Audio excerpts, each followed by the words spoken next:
What is up, everybody? Welcome back to the Twin Sons podcast, episode 77, which is my favorite number, so shout out to myself, I guess, there. Real quick, we are brought to you by RuneterraCCG.com. As always, you can check their site out for deck building needs, articles, guides, anything you really need. But one of my favorite things they do is Deck of the Days, and there have been some crazy Deck of the Days over the past few days from a variety of writers, so I would definitely check that out. Personal favorite of the two guys I'm with right here, Ziggs and Talia was featured by Dragon Guy. That deck is quite fun. I featured a Victor prank deck, also quite fun. There was a Senna Lux deck, and then just some really solid and also just kind of janky and different decks on there featured every single day during the week. So make sure to check out them for your needs there. But as always, I'm joined by the infamous duo, the two that hate each other more than anything, Kroozin and My Josh. nemesis. Yep. Yeah, and I got number one draft pick in our fantasy draft tonight, so I'm just here to rub a little bit of salt in the wound as we go. I heard McCaffrey's hurt. Yeah, I'm so excited about the fantasy draft just because it's going to just become absolute nonsense between us throughout this entire next 4 months. Should be fun. It's gonna be great. Yeah, super last minute. So guys, if you hear random trash talk on the episodes, it's just we'll try to fill you in. We're literally drafting the last possible day you can draft, which is tonight. And if you're watching live, we're just gonna stream the draft after and have a good time. So hang out for that if you feel like watching an awful fantasy football draft. But real quick before we dive into the full topics, because we got a lot to cover. I want to shout out real quick to our patrons on Patreon. We have a couple different new additions, a couple people moving up the ladder as well. So our base level is recruit. We had Ardrick and JT both. Ardrick came back and JT upped up to the Vanguard lookout level. So they have access to private deck building channels and things like that, which is super sweet. So we were chatting with them today and yesterday. So thank you guys for that. And then some guy named Andrew Yip also is at the $5 level for a Silver Wing Rider. So thank you, Riot on Bridge, for supporting our content like that. Not only coming on, but throwing us some bones, too. Really appreciate it. Professor Yip. Yeah, I owe him a sticker, but I'm going to have to try to grab his address or like a P.O. box or something. I owe Yip a sticker now. So I got it for you. If you're watching, Yip, here you go. I just got to send it out. So, thank you for that. So we skipped last week, but the week before, us three got to both sit down with the floating head of James Hada and Alex Lee to talk about the entire design process of Bandle City and Beyond the Bandlewood. So that was super fun. So if you missed episode 76, make sure to check it out. One of our best, I think one of my favorite episodes personally. The design process was pretty nuts. So guys, I guess just first, have you guys been enjoying the release? Love it. Absolutely. This is the most fun I've had in Runeterra in a long time. No question. My results aren't enjoying the release, but I'm having a blast. Hey, you know what? That's what matters at the end of the day. Yeah, right. Yeah. And getting all that extra insight last episode just made it so much cooler. Yeah, it really did. But yeah, I feel like with a few minor exceptions, which we'll get into, this is one of the best metas I've played in, I think. Yeah. I'd have to say it's very... I mean, I'm only in silver, so I'm not anywhere near the competitive players. But you still see the competitive decks. Yeah. But I will say the competitive decks definitely have been fun to play against, and it's not like I am ripping my hair out because the same play pattern happens every single game. So. Yeah, yeah, for sure. I think that's what I like so much about it. It's there's so many. I feel like this is the longest period of after a release that I've seen where the meta seems to be constantly evolving still. Oh, yeah. I've seen a lot of different styles of decks pop up. There's a new one that seems to pop up every couple of days. Yeah. I feel like a lot of the past metas were solved in less than a week, Yeah, especially the mini releases with the three champions, they got solved pretty quickly. Yeah. So this definitely still feels slightly unsolved.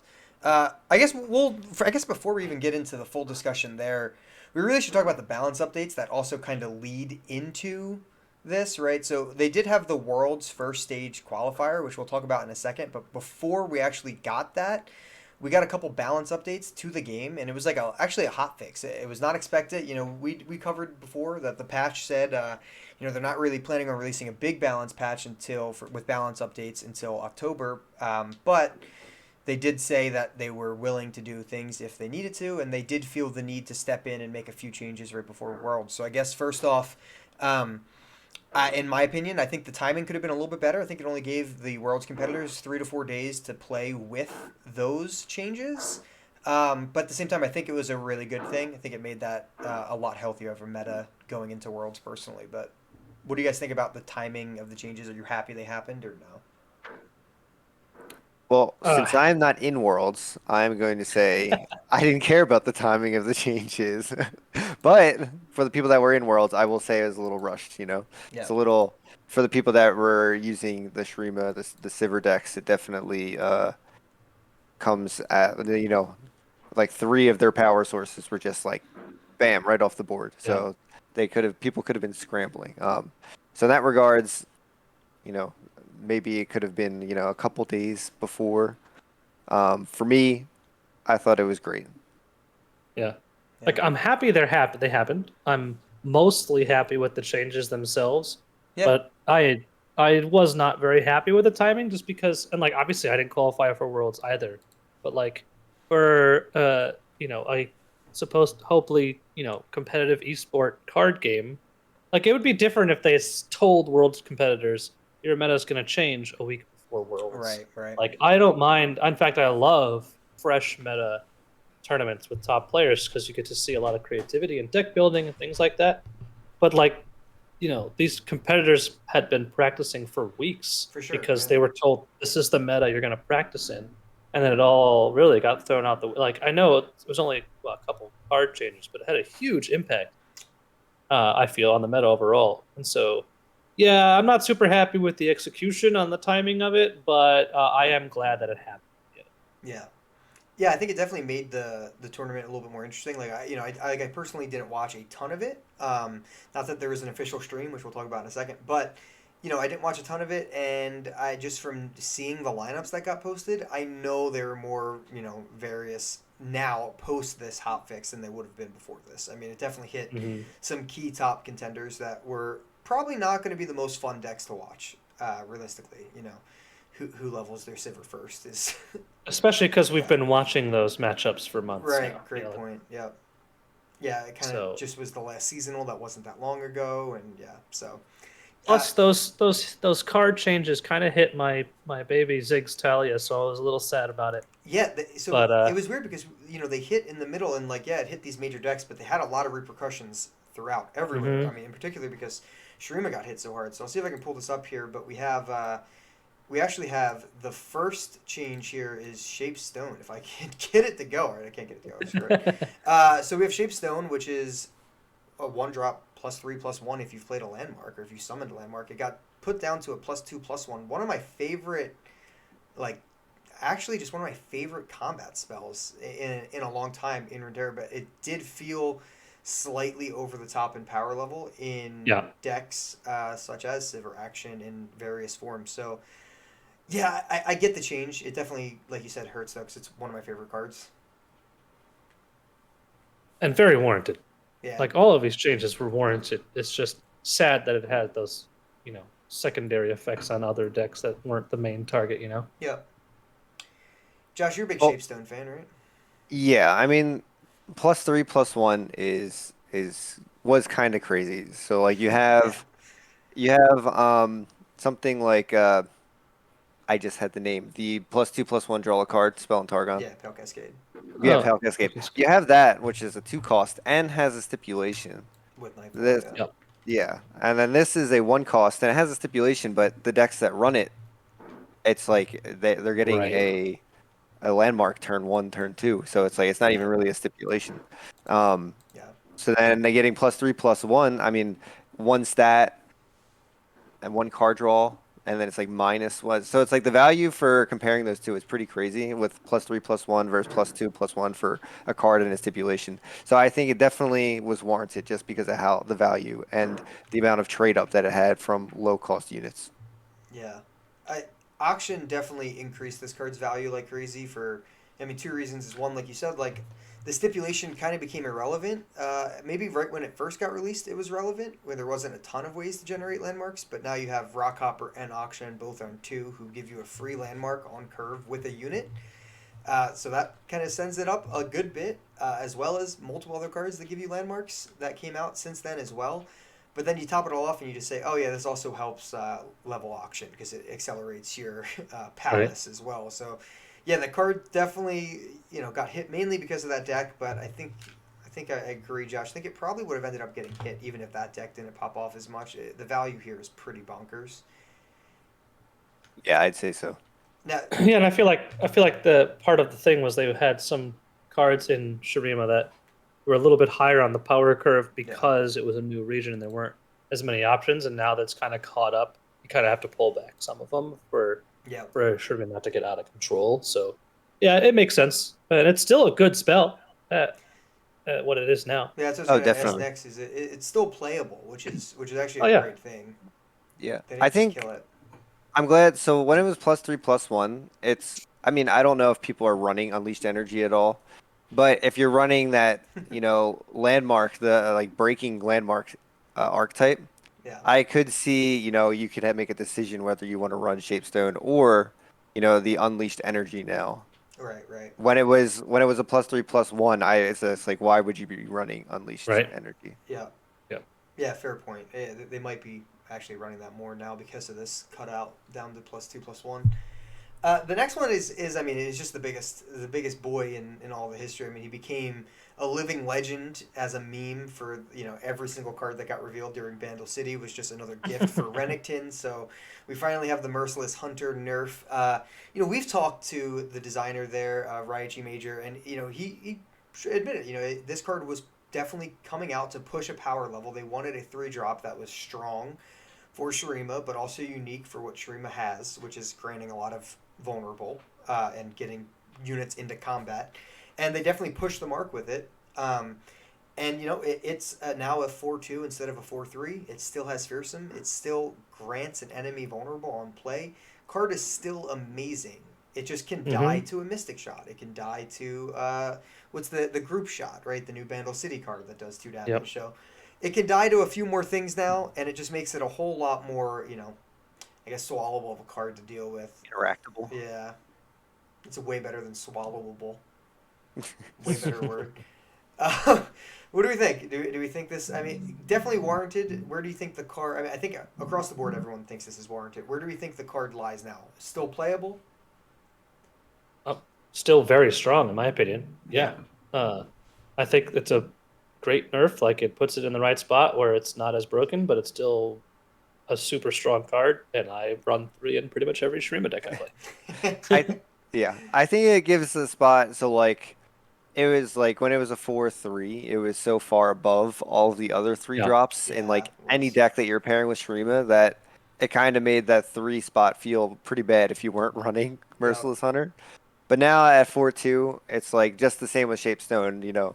It gives other room, so it's there might be more value in a 3-drop somewhere else. Yeah, totally agree. Yeah, in that Ziggs deck I was building, I had this battle where I was like, Ziggs is a 3-drop. I want to play the Herald, the one that makes a 5/3 when it dies landmark. Yeah, the Devout. And then the Devout, and then Waste Walker. I have all these really cool thematic 3-drops. And I was like, but Merciless Hunter is just better than all of them. Yeah. So now it's at least there's a little bit more of a balance there where I can justify running those over it. Yeah, that's a great point. I mean, 100% agree with everything you guys just said. The next one is another hot topic one with Ruin Runner as a 6/4, moving down to a 6/3. I mean, there's been a lot of outcry for Spell Shield and that style of deck with, Sivir coming down with Quick Attack and Spell Shield, which is, an absolutely bonkers keyword combination there. But it equally as good is a 5-drop that has 6 attack and Overwhelm with Spell Shield. It's another huge contender for this card is absolutely insane. And, Sivir didn't get touched in this patch, which I think a lot of people were guessing she could. They did just buff her a few months back. They buffed her level up condition to only needing 30 damage instead of 35. I think there's a lot of people thinking that was going to get reverted. Still might. But for now, Ruined Runner got -1 health, so it can be traded into efficiently. But it still serves its purpose. It doesn't die to spells still because it has Spell Shield. It just can, you can just eat it now by trading in with something that has 3 attack instead of having to have a 4 attack unit block it. The card is still, I mean, all these nerfs are significant, but leave the cards in really good places still. Yeah, I think I actually really like the approach they took to these nerfs. You know, it's just they're still fundamentally very strong. Yeah. Um, Yep. but and I'm actually glad that they didn't touch Sivir. I'm glad that they touched the surrounding components because I feel like with how good these cards are, and if Sivir was to get nerfed to unplayable, another champ could just like slot in Yeah. and still be good. So I'm glad that they touched like the three biggest defenders in the Sivir deck, and they just made them a little bit more manageable, and there's a little bit more interactability and counterplay to them. So. Yeah. Yeah, it's still a playable card. It still does what it wants to do, but it's that 3 health has been impactful. The couple times I've come up against it, I've been able to trade into it where I wouldn't otherwise. So Yeah. I think Nerf is doing its job. I think the overall, and those are the 3 Shurima nerfs that we got. We got no more after that. We got 2 Ionia nerfs, but I think overall these nerfs are solid. They simmer down the power level of all 3 cards a bit. Still leave them playable, but I think the number one thing I like out of all of it is just it kind of leaves some room open for other cards at the particular drops. Maybe not as much as Ruin Runner. Like if your deck wants to run Ruin Runner, you probably still just run it. But definitely your buff spells and your 3 cost units, like they are opened a lot. And like Kroozin was saying and Josh was saying too, just about that. I mean, they did just add 3 different 3 drops to Shurima. I mean, with Ziggs. Yep. Wastewalker and the Endless Devout. So like yeah, it kind of sucked first couple days where it's like, why am I running any of these cards when Merciless Hunter is just better? So All 3 nerfs, like, lessen the power level of the card while keeping it playable and keeping it like doing what it's trying to do. yeah. So I consider that a success. Now this next one can just burn in fire, but I was gonna say, moving on, we have the I don't remember. I think this is the 5th, possibly the 6th nerf. And don't quote me. I know there's a lot to Azir Aurelia directly. I know the Droplet lost a tune. Azir and Aurelia both got pushed back in their level up condition, and then the 4-drop also got turned into a 5-drop. The guy who attacked Blade Danced when he was played.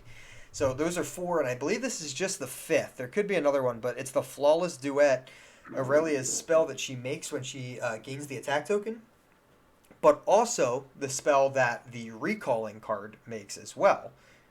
When you recall something for 2, then you'd make a 1-cost Flawless Duet. Well, now that Flawless Duet is going to cost 2, so it will be a lot more mana hungry of a deck because you typically were doing that. Anytime you got Flawless Duet, you needed to play it. With Shapestone going down to a 2-1, that hurts that deck a little bit because that deck definitely liked to run that at times. And then with Flawless Duet going to 2, it's significant nerfs to Azir Aurelia, and I'm here for it. And I still see it on ladder. I've seen it more than once. Yeah. The deck just does its job way too well. Yeah. I thank goodness, you know, they actually have to think about where they're spending mana instead of just being like unit, blade dance, and it's just like all their mana is used efficiently every single turn, just using all of its mana and doing maximum damage output. Now at least it's like, oh, can I play this unit or can I do this blade dance? Yep. Yeah, this is it's funny to say that this is, I think, the 5th nerf, like we just said, to Azir Aurelia, but I think it's also the strongest. I think it's the harshest nerf to it, because it's not only nerfing a recurring ability that is Aurelia brings to the table, which, you know, they would cast this multiple times, but it also nerfs the 2-drop spell as well. So I mean, it's nerfing multiple cards here, which is a huge part of the deck's identity. But it still, like Kroozin said, functions, and you will see it on ladder, and it will still come at you, and like Josh said, do its job extremely well, even with this. Hopefully with a little more thought now. I was not expecting the final one, guys. We got Flurry of the Fist, which was literally just used in the one deck with Sivir. Just Sivir Ionia was the only deck, because there was Sivir Demacia going around as well. But the Sivir Ionia version, which was giving Sivir double attack, which is amazing and hilarious, and I love this card. But when she gives that double attack to everyone on your board, definitely gets a little crazy. So they're moving that card directly back to 4 mana. I think it's a card that really has only seen play in that deck competitively. So I think it's a fine hit. It's more of a niche hit, and it's just direct to one deck for right now. I think it saw play in Zed as well. Yeah, it's pretty decent with Zed. Yeah, I feel like maybe there were just certain play patterns where it was just abuse and Yeah. not fair. So that's where one of these left field nerfs comes from. Yep. Yeah, I mean it's intended to be an OTK type deck, right? Yeah. And it's a little bit more expensive to pull off your OTK now. I don't know. I haven't played with it since then, but I haven't seen it since then either. Yeah. It's crazy how Either. 1 mana can make such a huge difference. As I was talking about it with you guys, I mean, honestly, I've seen Fearless Hunter insanely less.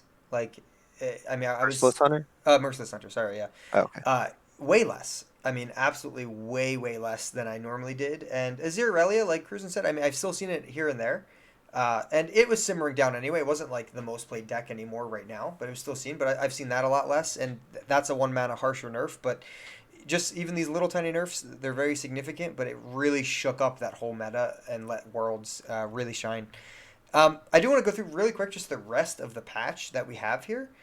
We do have lab update, so the Saltwater Scourge, which is the new Lab of Legends type mode that they had out, which was the kind of like a roguelike as you're going through the map. There are now Nami and Pike in there, so you have 5 champions. They joined the other 2 that were there, so you're still trying to take down Gangplank. And if you do it with all 5 champs and get an A or higher, you get a card back with Gangplank on it, so that's pretty sweet. That mode's really fun. I beat it with the first 3, so I'll have to go back and beat it with these 2 for sure. So if you haven't done that, check that out. And then there's just a bunch of other bug fixes in the patch. Some are important, some aren't that important. But one that I think is very important that I wanted to highlight is that Minimorph's text now clarifies that it can be targeted or can target allies as well.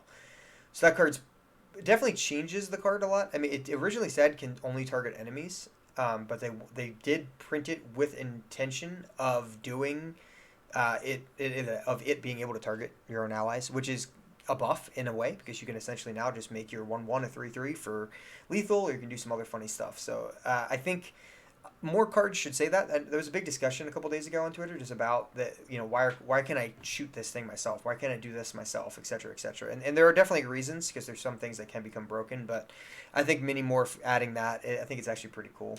How do you guys feel about the rest of that quick patch? Josh, Cruz, you guys have anything to say? No, I mean, I think it was a pretty solid patch for it being thrown at us on Twitter. Yep. I'm excited to play through those 2 champions once and then probably not touch the mode again for a little bit. Yeah. But I do like the mode. It just doesn't have as much replayability. But the Minimorph thing, I'm glad, because I like cards that are flexible and lend themselves to, not super obvious plays. There's definitely can be scenarios where changing your own thing into a 3/3 is beneficial in the right play, and so it's cool to have that option. But I'm also a little confused as to why everybody was, up in arms about it. Like, there are plenty of cards in Runeterra that only target enemy units or enemy things. So I don't know.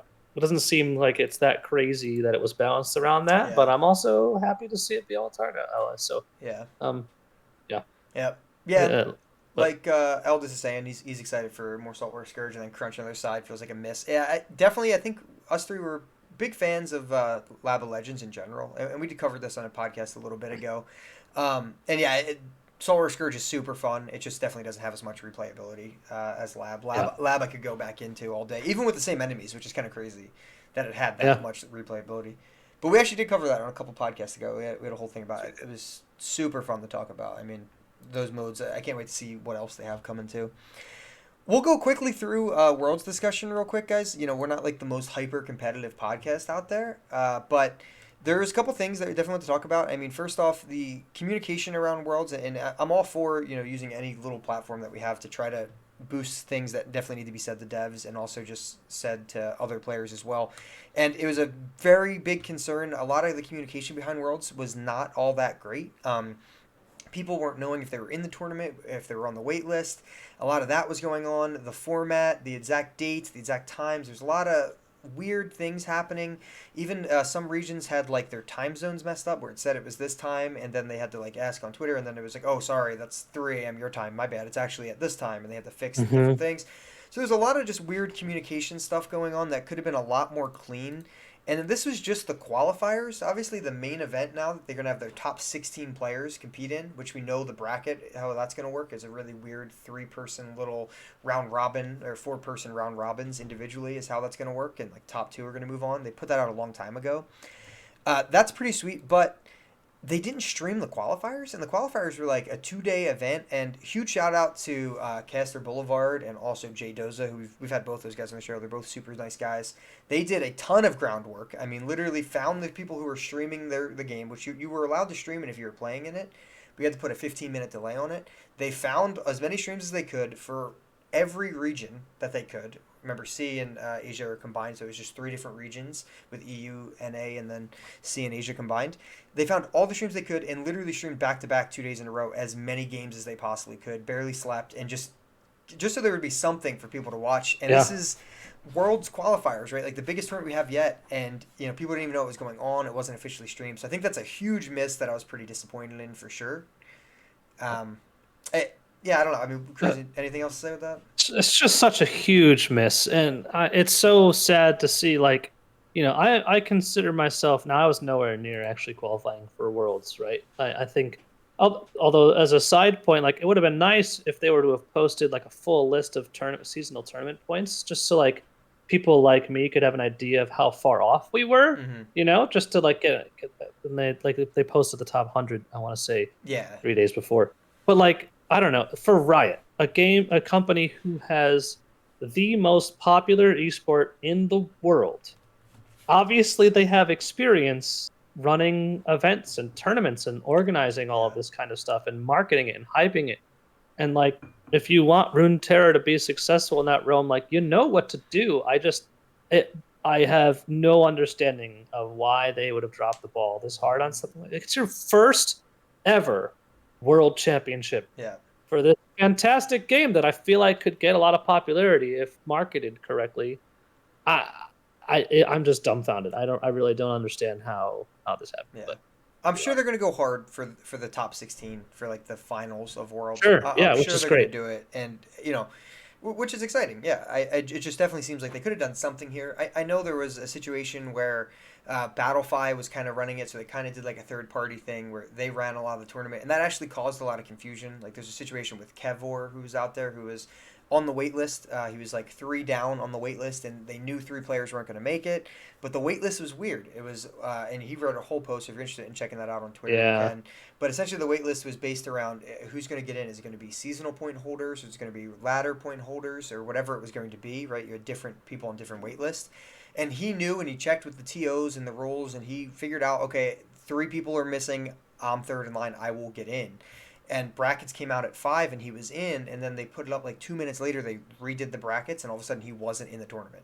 So he had his deck submitted. He was ready to go. He was ready to play, and literally, he did everything right. As soon as it started, they were like, "Oh," and Riot has since said, "Sorry, that was your experience. We got to work on the clarity there." And it was also like we were discussing before, the third party TO wasn't fully aware of the rules, and then they got it mixed up. But it was just like, wow, this guy did it. None of that is excusable. Right, right, exactly. It sucks. How do you not have TOs that are familiar with your rules at your world championships? Right, it just blows the mind. Right.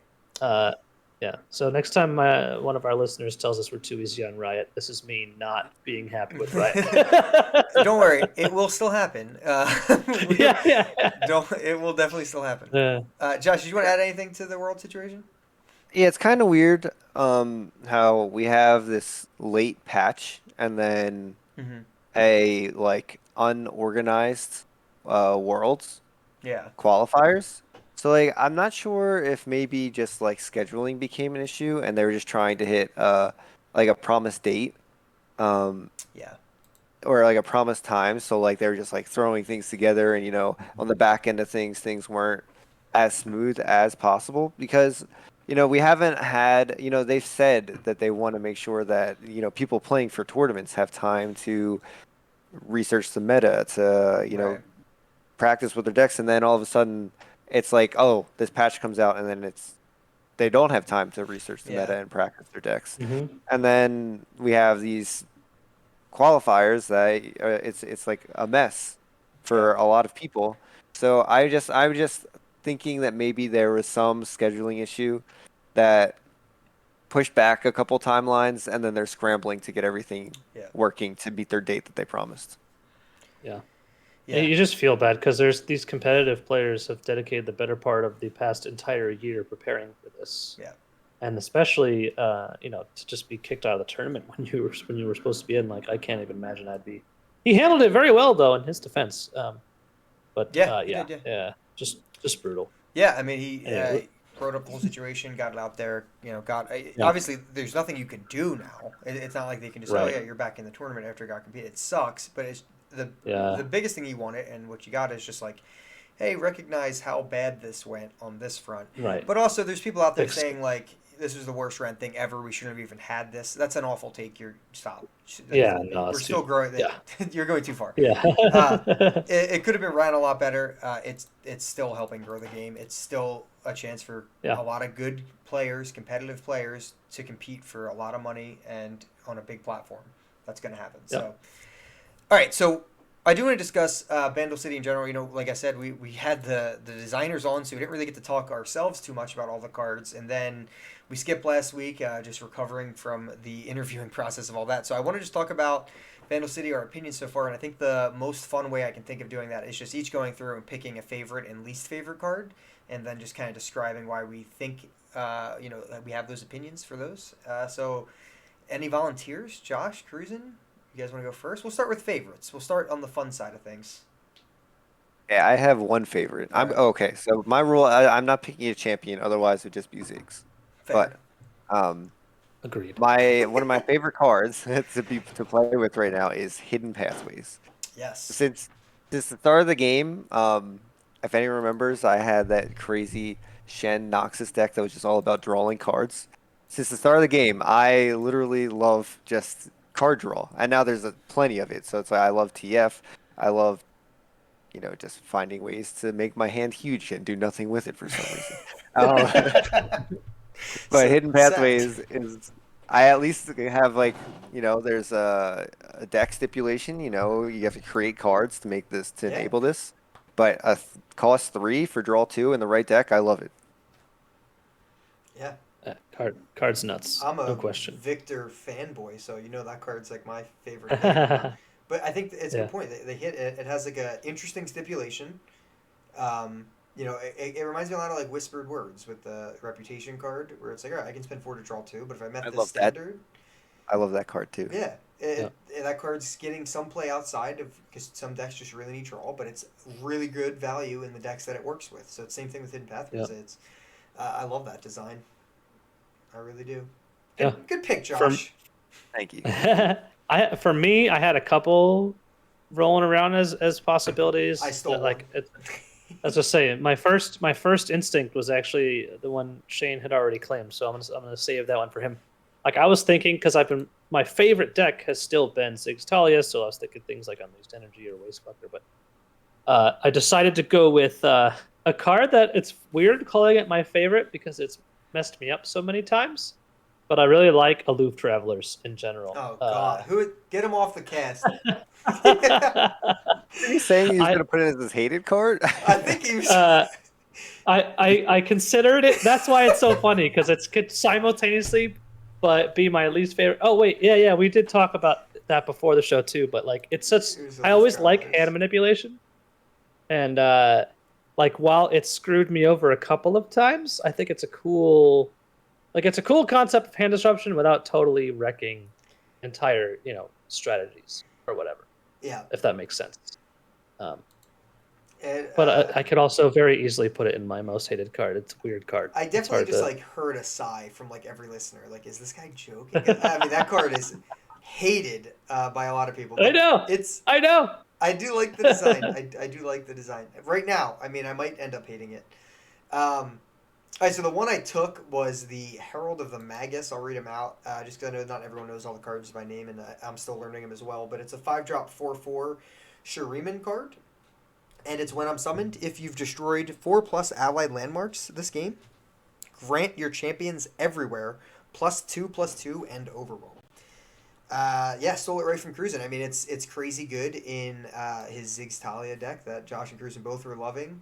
consistently, but it's just really good with Xerath. It's really good with Zillion. It's really good with other Ziggs decks. I mean, it opens up so much. You don't have to run Absolver as your only way for Overwhelm on Talia anymore. You can run this card, and it gives you that permanent +2/+2, and it gives it to you on every champion. So even if they mini morph your first Talia, you can still drop your second one. You'll still have Overwhelm and +2/+2. It's just card's crazy. I think it opens up a lot of cool gateways, and yeah, I just love the destroying landmarks mechanic. I think all three of us. I think that's one thing we've universally just really enjoyed across the board. I think it's love that archetype. It's such a fun way to manage your board and express your board control via like the perfect timing of things getting destroyed, so you can blow things up with the Rite of Destruction, and just archetype's incredibly fun. So that's gonna be my favorite. There's a lot of other cards I really like, but I'm gonna stick with that one.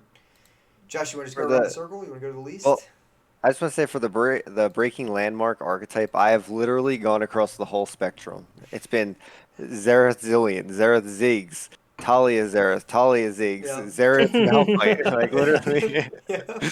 Why does this man hate his landmarks so much? you got to go back to auction too. I mean, he's destroying some landmarks. Yeah. You can throw him in there. Yeah. I have not made it to auction just yet, but you have given me ideas. But okay, so we are going to hate it cards. Yeah. Just because of my experience so far, I've run it in my decks, but I still hate it mini morph. Just because I didn't completely understand it when it first happened to me. It's a 6-drop Bandle City card. Burst speed, transform an enemy into a 3/3 mini Minity and silence it. Yes. So when I see like transform, for some reason I was just like, oh, next turn I'll be good. I'll have my buffed Ruined Reckoner back out there, or not retired Reckoner, and I'll be good to go for my buff deck that I was doing. And no, he's just a 3/3 forever. So I had this false hope that I still had a chance to win, and instead I just went on to sadly lose and use all of my buffing spells on one turn to try and get an OTK. And then there's just a mini morph just taunting me, sitting on my board. Dude, the thing's face after it's there too, the actual mini Minity is so trolling. It's the Pikachu. Yeah, it's Pikachu. Yeah. I was so upset. Like, usually I just surrender too. I just sat there and took my defeat because I was just like, this isn't real. I was still in disbelief that I didn't get my buff card back. I did that the first Mini morphing time a Scion feels pretty good though. Yeah, it feels great. Dude, I think Snowy Onion posted that thing in Discord of the meme of the 7-cost Minity. I tweeted that the thing has like 300 plus likes. Like, people were freaking out about that. So I was good. just cracking up at it. I don't know where Snowy got it from, so I couldn't even like give credit to whoever made it, but it was so funny. But I'm with you, Josh. I got my Xerath mini morphed after he got buffed by Herald of the Magus, and then I didn't realize he didn't come back, and I was like, oh yeah, that doesn't save for this round or anything. This sucks. Yeah, this card's good. I think a lot of people are gonna like that. You said that is your least favorite, and people are still gonna hate Kroozin for saying that Aloof Travelers was his. 100%. So Kroozin, trying to get on the bring on the hate. Good side. Is Kroozin's least favorite card also Aloof Travelers? Kroozin. I could have gone with Loping Telescope. I'm just saying. That's a good one. People piss. One. Yeah, people are really pissed. People hate that card, but I love it. I do too. It's pushing the boundaries for me. What's your least favorite then, Kroozin? I think only the epic part of it is pushing boundaries. Agreed. Correct? Yes. Sure. The epic part is very unpredictable. We talked about this a little before the show. Remind me, did we decide you were taking the one we universally hate? I'm not. No, that's all you, bud. Okay, good. Yep. Because I want to rant on this card. My least favorite card in this set, far and away, is the Bandle Tree. You want to read it out for me, just in case? Yeah, so it's a 5-mana landmark in Bandle City. And it reads, round start, create a follower from a new region in hand. Win the game if you've summoned units from 10 regions. And from a new region, it means a region that you haven't played a unit from so far. So, concept of vault win conditions, I don't necessarily mind. But this one, there's just so many problems I have with it. One, the deck that uses it can pretty easily defend themselves as they build up to this win condition. So it's not like you're giving up a ton to get to that point. 2, it happens from your hand. This thing doesn't have to see it happen. Right. But if you've played 10 at any point, you just play this for 5 mana and you win the game at the end of the round. So there's just no interactivity there. On top of it, it's like even if you destroy one, just play another copy, and it has the same counter. Yeah. And there's just and landmark removal in this game isn't flexible and strong enough that it's very rarely worth making the rest of your deck worse. Yeah. To handle this one use case. And the fact that this exists, the fact that you could do it from your hand, the fact that you don't have to commit a lot to it, it kind of just kills most control archetypes. Like if you're playing a deck that's a control deck, you're dead turn 8 every single game, and there's nothing you can do about it. Josh goes, that's why. What'd you say? Josh, that's why it's great. I mean, even if you hate control, like the existence of control is important in a card game. And Yeah. this, Oh, I agree. like I think this is maybe this is a hot take, I don't know. I think this is effect on control is even worse than the Watcher, and the Watcher was terrible. I was actually going to ask if you compare this, the interactability of it to the Watcher. I 100%. actually was. Yeah. If you could, if they were to introduce like a silence to landmarks, do you think it would balance it out? So then like control decks, they wouldn't have to necessarily have a way to destroy landmarks, but say there was like a silence for champs and landmarks. Do Sure. you think it would be like, so that it's not like a polarizing matchup? Do you think that would even Right. out? I think it would help a lot. Like so cards like what's the I'm forgetting card names, but the 4 mana spell that does 3 damage or destroys a landmark. Yeah. Aftershock? Aftershock. Yeah, Aftershock.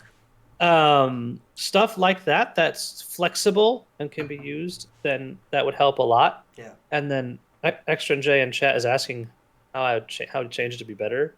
Yeah. Honestly, it's hard to say without a full rework of it. If it had to see you play all of them, I'd be all about it, but it would require it be much cheaper or have some other, it would be or something, right? Yeah, it'd be useless as is. Yeah. I could see it like have to see them play, and then they have to play 6. Yeah. Yeah, not necessarily all 10, sure. I could see it be that, but yeah, if they were like nerf it to like 12, I feel like it would be horrible because it wouldn't end until 10. But the control matchup would probably still be polarizing. Mm-hmm. Yeah, you need a way to remove it as a control deck that doesn't hamper the rest of your deck. Is the problem? Yeah, I'm with you, Kroozin. I think I'm more on your side in the fact that I'm against the card in general. It definitely, when it first came out, it definitely underrated it because I'm like, hey, well, it costs 5. We also didn't really know how many dual region cards we would be getting. The scary part to me is that we're only going to get more from here. You know, I'm very shocked to see that this thing is already competitive at this level when we have 1/3 or 1/4 of Bandle City out, right? Because we're getting 3 more expansions. We don't know what November is going to bring, but we're definitely going to get more Bandle City cards and more dual region cards. Like they are coming, more champs are coming. So it's scary to me that it's like, wow, this just nonsense. Like I'm running 2 Fizz and 2 Poppy or whatever I feel like running, and just their decks are gross looking. I know, and it's just all garbage units and Ravenous Flock and Group Shot and just nonsense. But it can just stall out against any mid range, and then any control deck gets to turn 9. It's like, all right, well now I played Bandletree. If you can blow it up once, great. But now, hey, I'm eventually going to see another one as I try to survive. And of course they run 3 of them because that exact reason. And the card it's scary now. It's just going to get worse, which really scares me. So, one thing I will say is when we've seen control decks become strong, the meta is horrendous. The meta is absolutely terrible. Yeah. So I will say, Bandletree does put this kind of shield around the meta, keeping mid-range decks and aggro decks very alive because as soon as control matchups get in there, they know they lost to Bandletree. Yeah. So like, why are you going to try and play a control deck on ladder when Bandle Tree. And competitive scene, yes, control can get through because you could ban the Bandle Tree. With pick and ban. That's why, when I've But been taking mostly control decks in the gauntlets and having a blast. yeah, but I am all for the aggro and mid-range meta and keeping the likes of Spooky Karma and the 17 turn games or Bald Eagle and dying at turn 12 because of just Anivia's attacking me. Yeah. Keep that in the competitive scene, keep it away from the ladder, and keep the aggro mid-range. So I am all for the Bandle Tree just scaring everyone out of playing control decks. It's funny because there's going to be a lot of people on both sides of this argument. I know we have a lot of listeners who love control, and I know we have a lot that hate going against those same decks Josh just meant. So it is definitely a preference thing. Yeah, for me, I think the game is a little too fast right now, and that's not just due to Bandle Tree, right? There's a lot of other things that are making the game fast. They've been pushing a lot of power, so that's just me where I'm at. But I think it's a great card for least favorite, but it's also a pretty good card for most favorite for the right persons. Yeah, if you're going to be toxic. Yeah, if you're going to be an awful person. All right, I'm purely going off of spite for how much I hate this little freaking dude. My least favorite card is the Yordle Smith, the 2-drop Bandle City 2/2 attack. Give all allies with equal or less power than me quick attack this round. Yo, screw this guy to the maximum. I literally hate this man. Real quick. I hate this man so much because you're like, oh, Mystic shot him, and then they play their freaking little purple juice thing, and he's a 3/3. He lives with 1 health. They attack with Lulu. He's a 4/4. Wait, have you come across that card? The purple juice card? That grow him to a 3/3. Purple berry shake. Dude, I've never seen anyone play that card. Are you serious? What? I'm getting smacked on the daily by Purple Berry That's Shake. hilarious. Smacked on the daily. On the daily, dude. I'm not even lying to you. Literally, Purple Berry Shake and freaking Ranger's Resolve just keep their entire board alive. And Yordle Smith just gets to a 4/4 with Lulu supporting him. And it's only happened to me like 5 times. But I have gotten ran over every single time. Because if he lives, he attacks. Their whole board has quick attack. And then I'll kill freaking Lulu on the trade. Well, they'll rally. And he still has freaking quick attack. And he attacks and he still gives the whole board. Nonsense. Whoever designed this card. Bad omens on your family. No, he's pretty cool. We just talked to them last week. Yeah, sure. I mean, particularly the one person who made the freaking Yordle Smith. He's crazy. This card's absolutely bonkers. Hey, realistically, he's pretty cool, but like I freaking hate him so much. Yeah. My God. I think that's all of us, right? I think we went through everything through the least in favor. Right? Any honorable mentions that I can think of? I think one that I'm kind of disappointed in that we haven't really touched on a whole lot before the cast or even now is Tristana. I think she's definitely one that's falling a little short because it's like. Even this multi-region deck with Bandle Tree, like you don't even want Tristana because she's not multi-region. I kind of feel sad. She is definitely going to grow in strength as more cards get released. Yeah. Yeah, I was just trying to build with her this morning, and I couldn't really come up with something I liked. But it's disappointing because she's one of my favorite actual League champs. But she's also a little bit disappointing to me because she doesn't really feel like Tristana. Like a lot of the other champs, like you get that flavor that comes through. Yeah. And I don't get that with her, Yeah, well, when we asked the the devs about it, they said they tried, the explosions, and the big shots, but they said they wanted more to go on her lore of being, a captain and a recruiter. Yeah. So if you think about it that way, it gives you that type of flavor. But yeah, if you're going from League right to lore, it doesn't feel like Tristana at all. Yeah, I would love to see something like when she strikes, she also hits 1 damage to the neighbors or something like that. Yeah, it's even extra saying like it's kind of weird that she doesn't have impact herself, which is definitely weird. It's just it kind of sucks that it's like her decked archetype is kind of popping off, but she's not even in the list. That definitely she's not in it. Yeah. I think Mogwai pointed that out today too. It's definitely sad. It's a good point though, Josh. She might just grow. She's definitely going to have a lot more. Like you said, pretty sure we're getting more multi-region followers for certain. And as it expands out of just Bandle City having multi regions, it's just going. She's going to. She's definitely just an get aggro stronger. card. Yes. So. Yeah. I do have honorable mentions for hated and loved Yeah, hit if me. we want to keep going with it. Yeah, Okay, hit me. I love Pokestick, and I don't know why. I just Yo, love playing it. Pokestick is actually really legit though. I like Yeah. it. Well, I just feel like it's always useful. Read it out for We me, got Josh. yeah. deal one to anything and draw one fast spell. Yep. It's just always useful. It's giving you a card. It's possibly killing something. If you're running with Noxus, you're putting the ping for the flock. If you're running with kegs, you're Yeah. dealing two and drawing one. I feel like it's so flexible, and I've been running it in all of my Bandle City decks, and I don't know if that's good or bad, but I love the card. You know what the funniest part about the card is? It wasn't even in reveal season.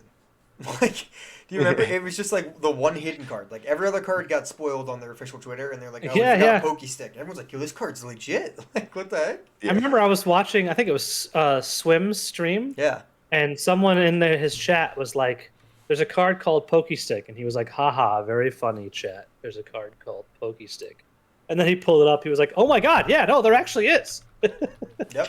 Because it does sound like something that chat would troll making up a fake card. Yeah, literally, Pokestick is the most hilarious named card ever, and it's legit. Yeah. It is. Josh, you mentioned you wanted to roast one other card. I'm down to I roast did. it too. I mean, I hate this card. Okay. Are we talking about the same one? I don't know. But Mega Yeah, Inferno Bomb. Mega Inferno Bomb. Yeah. Yeah. It's so underwhelming. It is. I deal one to all enemies, then do it again. Slow spell for 7. It's like what is this card even used for? I don't even understand. Avalanche does its job better. Yeah. For It's almost true. half the cost. It's Yeah. true. Yeah, I don't really know what this card was doing. It's great with Lux. Is it great? Is it great? No. No. No, it's not. I posted about this card in our Discord, and I was like, if you had to build a deck that included Mega Inferno Bomb, what would you be? And there were some cool ideas, like somebody mentioned Lux, Karma, Heimer. Actually, I think Lucia in chat said I could see the- Heimer. 7 mana makes the elusive unit now. Yeah. Yeah. Doesn't seem worth, but I thought that was one of the coolest ideas. With Karma, like Avalanche still does a better job. Yeah. Yeah, you're not wrong. Well, Karma, At least it's Avalanche, hidden. She would die. Karma. Yeah. She would die, Yeah. but Yeah. Yeah. Yeah, that card is a miss. I'll just end, as we're closing up here. We didn't really get to discuss anything that we've really been working on deck-wise, so if you want, I'll kind of put you guys on the spot. I'll go first to give you guys a second. But what has been like one of your favorite interactions so far in all of the new cards? If you can think of something that happened that was new I know you guys have been playing a lot of Ziggs and Talia and things like that. That kind of way we can just wrap up and have a nice little discussion about like a funny moment we had. I'll go first, give you guys a second, since I'm putting you on the spot here. But mine was definitely with Vigor and Victor, and just running this Created Darkness deck using, when you're playing Bandle City and that's your only darkness out, you don't have any Shadow Isles, you kind of have to get creative. So you only have Vigor and you have the Dark Bulb Acolyte. But you can run things from P&Z like Iterative Improvement, so you can make additional Dark Bulb Acolytes, which was fun. So I ended up having a couple games. It was actually the first game I played with that, where I had leveled Vigor and did, with the Darkness I had that turn, and also reduced their cost with a leveled Victor by 1, and 2 of the 4-drop that reduced the Darkness cost. So my Darkness was costing 0, and essentially I had Vigor on board. He blasted something, he leveled, and then I played a Dark Bulb Acolyte, did 8 damage to the Nexus with that Darkness for free, and then Iterative Improvement, that Dark Bulb Acolyte. That next Dark Bulb Acolyte only costed 1 because Victor, so he went out, and then 8 more to the Nexus. And that was the first game with that deck. So I was on an instant high with that nonsense. So that was, apparently I'm saying Vigor wrong. I'm not getting flipped. Yeah, it's Vagar. It's Vigor. That's okay. But yeah, I call him Vinegar. That is my favorite so far of living the ultimate Overseer of Darkness stream with Vigor. Josh, do you have a favorite moment so far? yeah. So I built this really dumb jank with a Nami Riven, and it was all just about using Reforge and love just this, using yeah. the spells with the either Riven, the Abyssal Guard, or the Retired Reckoner to end the game. Well, there was the one dream where it was Nami, Riven, Abyssal Guard, and a retired Reckoner on the board when I go in for my turn 7 OTK. Literally all the Reforge, all of Riven, like she levels up, Nami is leveled up. So like literally just like 3 units with like 14 damage and overwhelm are just going out to attack, and it's just like an instant surrender. I was actually really pissed. So it was like super Right? fun while I was Just doing let it it. finish at that point. Yeah, Yeah, seriously. but I had a quest that I needed to do like overkill damage, Oh Oh my no. god. and I was like, yes, this is incredible. Literally just smacking them, getting so much overkill, and they surrendered before the attack went off, and I had these just jacked units. My god. That's hilarious. Yeah. Oh man. For people who don't know, because the retired Reckoner and the Abyssal Guard are kind of meme cards, but the retired Reckoner, every time you use a spell on him, he gets +2 attack, uh, and he already has Overwhelm and 6 health, so he like doesn't leave the board. And the Abyssal Guard is every time you use a spell, he gets +2 attack and he gets Fearsome, so you basically just like give him the Overwhelm with the Reforge, and then he gets the huge. He only has like 3 health, so he's a little bit squishier, but. So yeah, you're just using your spells on either Riven or the no, actually you're hoping Riven gets the Nami buffs. Yeah, the So you're using your spells on the retired Reckoner, and then Riven and the Abyssal Guard are both getting buffed, and so you just get Chaos. these jacked units. Yeah, Love it. That does sound fun. You yeah. got one, Kroozin? Closes out here? Yeah, not a specific moment. I've actually been having a lot of fun with Feel the Rush lately because no one is playing Deny of any kind.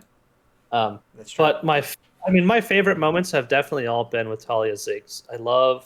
I had one in particular, I guess, that was I had a full attack with a buffed, overwhelmed Talia and Ziggs, and he had one really big blocker that was going to be able to keep him alive.